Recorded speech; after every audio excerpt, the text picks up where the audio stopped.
And then you have the president of the United States say that Russia is actually just a paper tiger, meaning that maybe we can push the lines a little bit longer. Well, at this Valdai conference, President Putin was asked about that issue. And he is teasing, saying that it is a paper tiger. A paper tiger?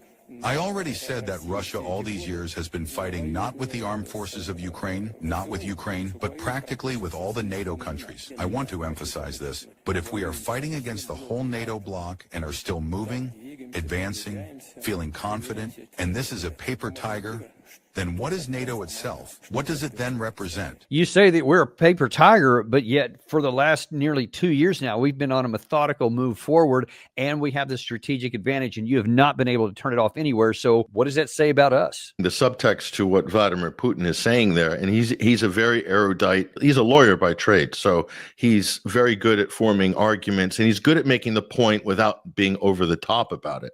And the subtle point he's making there, the subtext he's making there, is that 3 years in, the Europeans, the West, the United States, Canada, and everybody else, all the NATO confab, they're not willing to sacrifice one man, at least not, in public, one soldier, for this grand mission to weaken Russia. But they're more than happy in a sort of feckless and corrupt and underhanded and sort of cowardly way to use like a large portion of the able-bodied Ukrainian male population in order to achieve this vanity victory for Western hegemony in NATO. I mean, that's what Putin is really saying, but he's doing it in the most polite and strategic possible way. He means NATO's not willing to put their money where their mouth is when it comes to war, but they're more than happy to chuck the whole of Ukraine into a wood chipper and see what happens, and maybe just sort of walk away from it after 5 years while they all got rich in the process. They're upping the ante. And who's to say who comes next,